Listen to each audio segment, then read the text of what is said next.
Hey, what is going on, everybody? Welcome to Upkick MMA episode 441. I am Brendan. All right, UFC 309 prelims. Okay, there's going to be Jonathan Martinez versus Marcus McGhee, and the rest of the prelims are going to talk about all the fights, go through them round by round, break them all down, talk about how this was probably worth your time more so than the main card.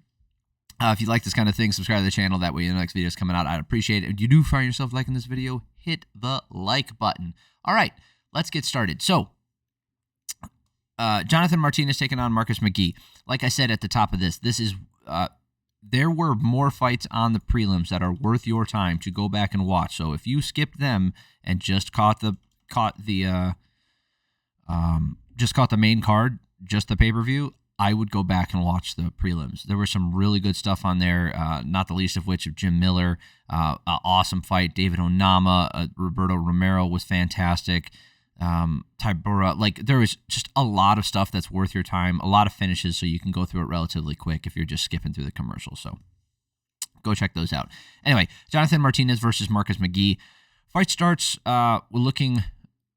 The fight started with the referee looking at Martinez's toenail, saying like, I think it was Herb Dean, right? Yeah, Herb Dean's like, oh, I'm not going to cut those now. Okay, like, who? It's so weird.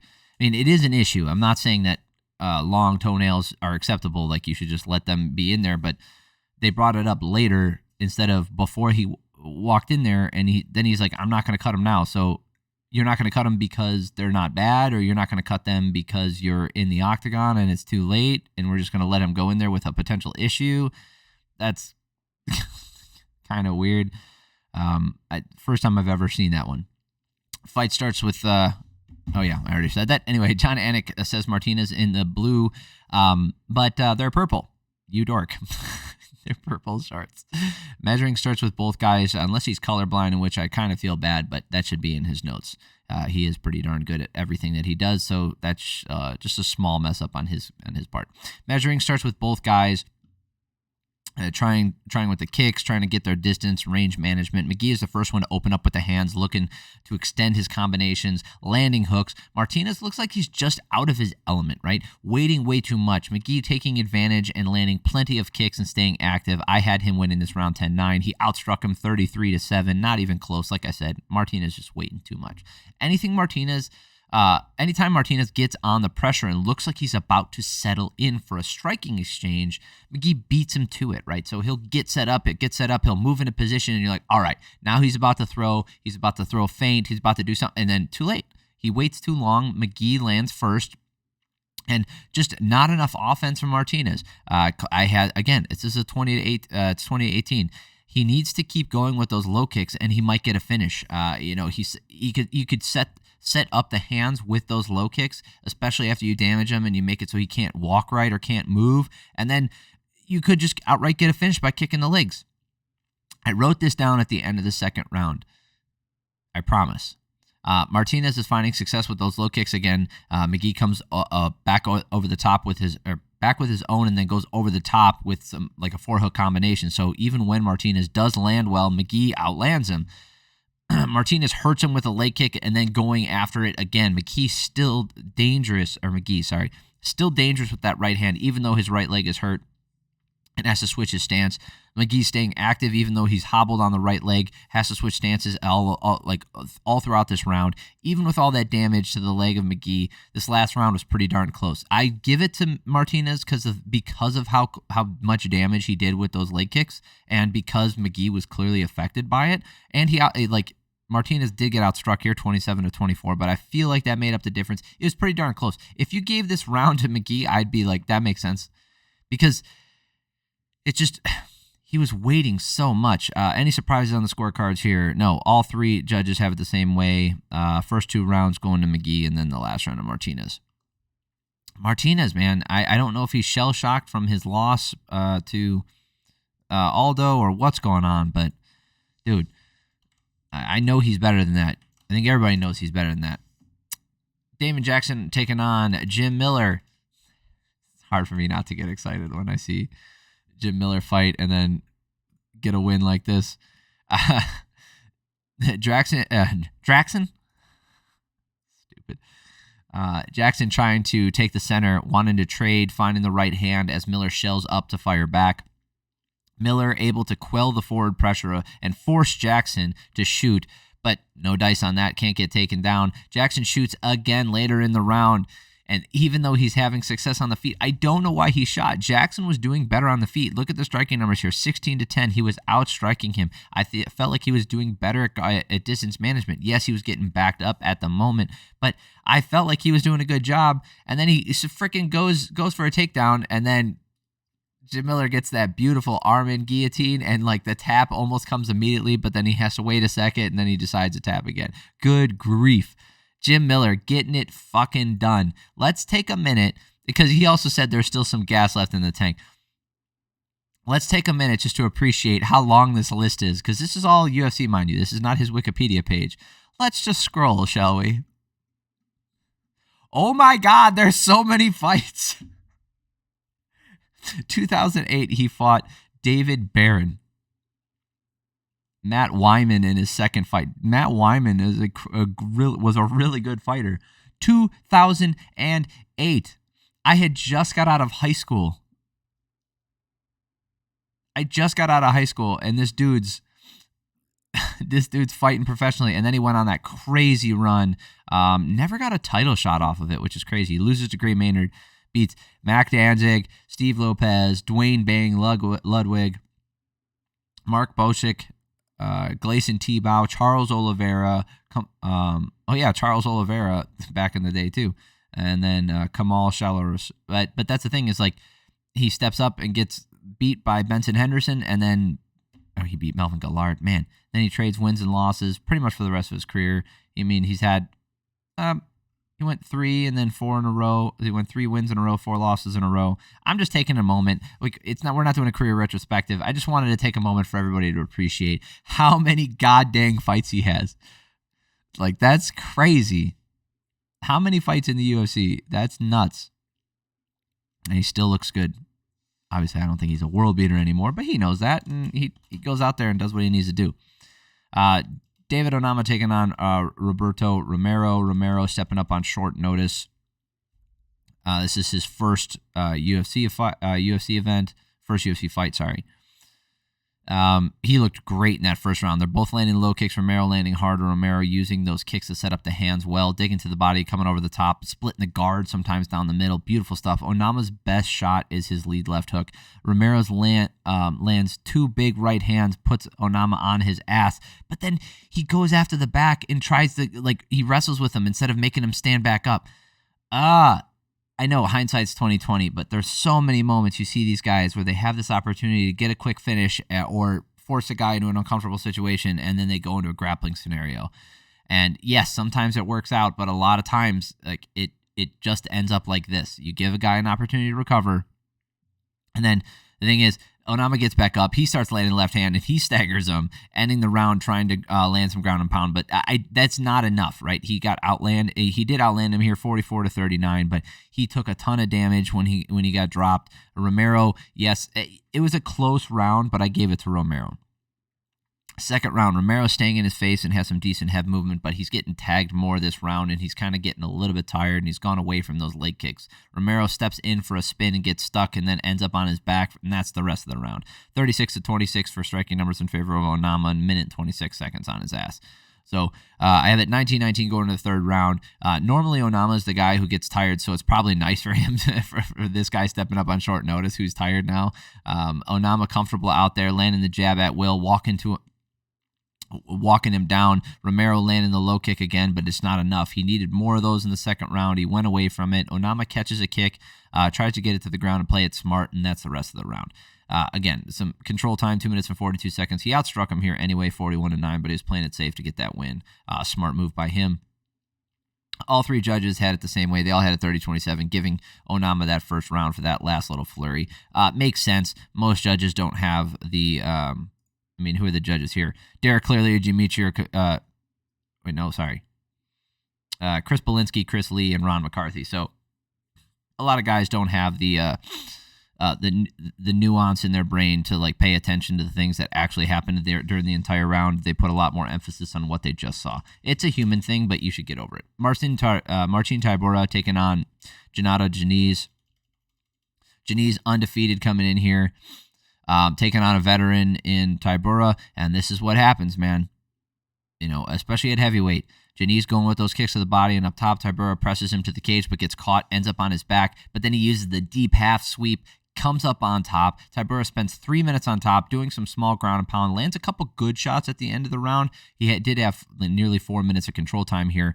And here's the thing, 7-3 for striking numbers in favor of Diniz. Problem is, yes, he landed a couple big strikes in there, but it wasn't enough. And yes, like, you'd look at that as like only 3 strikes. Well, he did no damage, 66 total strikes, and those do add up, especially when it's such a big difference like that as far as the numbers go. Second round, Diniz trying to land a big right hand, and Tybura waiting for his moment to shoot on the hips. Tybura landing with that straight left hand because Diniz is worried about the takedown. Tybura gets in on his hips, lifts him up, gets on top. Tybura ends the round landing some nasty fucking elbows. Diniz is all cut up, and so because of that, I gave him a 10-8 in this round. 3 minutes and 17 seconds of control time, 32-8. Big ass elbows, tons of damage. I had 2017 going to third. And then the doctor, I don't know because I don't speak Portuguese. Something happened. They didn't say what. I don't know. Here's my theory. The doctor stops the fight. It's not a horrible stoppage, and I'll tell you why. When the round was over, go back and watch this. When the round was over, Diniz's cornermen run into the octagon and pick him up off the ground. You're not allowed to do that. Like, there are moments where you can get away with it because it's like, who cares? Like, I'm just going to help my guy up. These moments are specifically there because you need to return to your stool under your own power. If you cannot do that, if you cannot get to your feet under your own power, you are not able to continue. And this is one of those fights where I think that would have been stopped there. So if not, it definitely would have been more of an issue than what we saw, right? And that's, I think that's a fine stoppage. I understand that Diniz was upset, but this is the thing. That's 35 seconds, a minute after what just happened. So yes, now he's fine, but you weren't fine 45 seconds ago, dude. That's when the problem was. Like, you can be fine in the car ride home. You weren't fine when you got knocked out, right? Like, that's what I'm saying here. Like, just because you're fine now and you're upset that you're not able to, like, he's not letting you continue, it probably should have been stopped. So I think the miscommunication and the stop, like them allowing the stupid cornerman to get in there in the first place, I think was the big problem. I think that was the big screw up. All right. Yeah, how about Tybura just doing the damn thing? Ramiz Brahimaj versus Gall. Brahimaj looking for that big overhand right as Gall jabs. Gall counters the kick with that right hand, stopping him in his tracks. Gall stops the exchange, but takes a right hand and then drops. And Gall is okay, but that was it. You know, he looked good on the feet. You know, Brahimaj outlanded him 31-28, but Gall looked good. That's why I'm like, I think he's gonna get cut.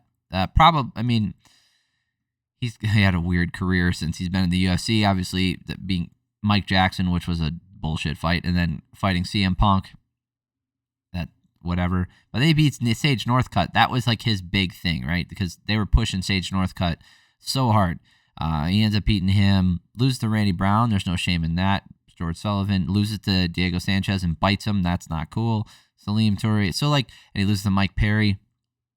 See, any of these guys where you recognize the names like Alex Morono, Mike Malott, Bassil Hafez, but that's pretty new, and Ramiz Brahimaj, that's when he can't get it done. So it's not that Gall's a bad fighter. I think if he fought in another organization, he would do just fine. I just think that the level of competition generally in the UFC is too much for him. That's what it is. I don't think he's a bad fighter. I don't like the fact that he was kind of dirty in some moments, but it is what it is.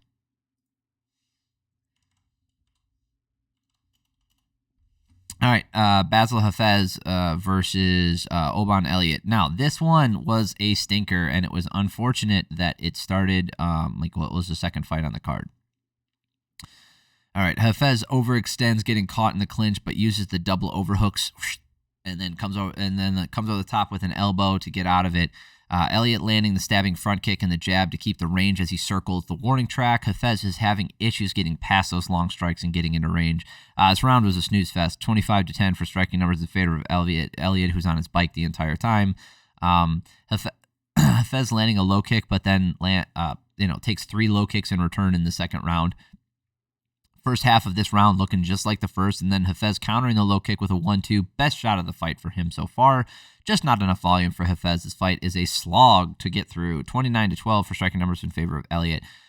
20-18 going into third round for sure. And then Hafez keeps going with that high kick, which could work. And then Elliott landing a hard right hand, putting him down and follows up and gets a finish. Really boring fight to watch, making me sit through essentially, 14 minutes? No, sorry. 12 minutes of nonsense for them to finally get this finish. Dude, I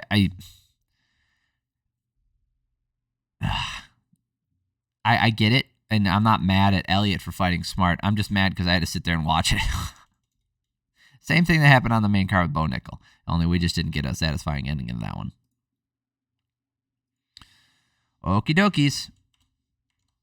Veronica Hardy versus Eduarda Moura. This one, I don't understand what was going on. I really don't. Moura. Landing the hard right hand as Hardy steps in and gets stunned. Hardy is circling the outside, waiting and kind of staying safe, looking to land fast strikes when Moura moves in. Hardy kicking at range successfully, but gets countered with a big right hand. Moura gets a takedown at the end of the round, but nothing with it. This round was really lackluster. Moura landing 2 punches, essentially. I would say Hardy takes it with the volume. I thought Hardy landed a lot more than this, 13-10. I guess she didn't. I could see why Moura got that round. That's unfortunate. But yeah, that's what I was thinking. I was thinking, she outlanded her here. Yeah, she took 2 big shots, but I don't feel like Moura landed anything else in this round. I'd have to go back and watch it. I don't know all the strikes that were supposedly landed. And Hardy did a lot of work to the body. So that does, count against her when it comes to just visuals. Second round, Hardy landing a nasty jab, landing with the kicks, but then gets taken down momentarily and getting stuck on bottom. Boring round. That's the end of it. Moura stays on top. I had it 19-19. Last round, Hardy starting really well, landing left straight to the body, kicks low into the body. Hardy just can't stay in range on her long strike, and her long strikes aren't landing enough. Moura just had to land 2 strikes again. God damn, this round was just like the first, and how can you give it to someone? So this last round is the striking differential that I thought there was in the first round, right? It felt the same to me. I was watching it. It felt exactly the same. I had Hardy winning this, the first and last round. And here's the thing. I'm not crazy. Right? Chris Belinsky over here gave, Janicia Camacho is a fucking moron giving that last round. And so is Belinsky. Oh my God. Camacho gave all 3 rounds to Moura. So that last round, I don't know how the fuck you give that to Moura. Right? Brian Minner giving that first round to Moura, but the last round to Hardy, understandable. I totally get it. There wasn't as much activity in that first round, I guess. That's fine. Chris Belinsky has it the opposite way. Hardy gave Hardy that first round. So that's what I'm saying. I don't think Hardy was that far behind in here. I think Hardy could have gotten the decision. I think that those 2 big shots were not that significant. She didn't rock her. She didn't she didn't drop her. She just hit her hard. All right, so it really comes down. That's a subjective thing. That's subjective, and I guess I'm just not giving him as much credit as the judges did.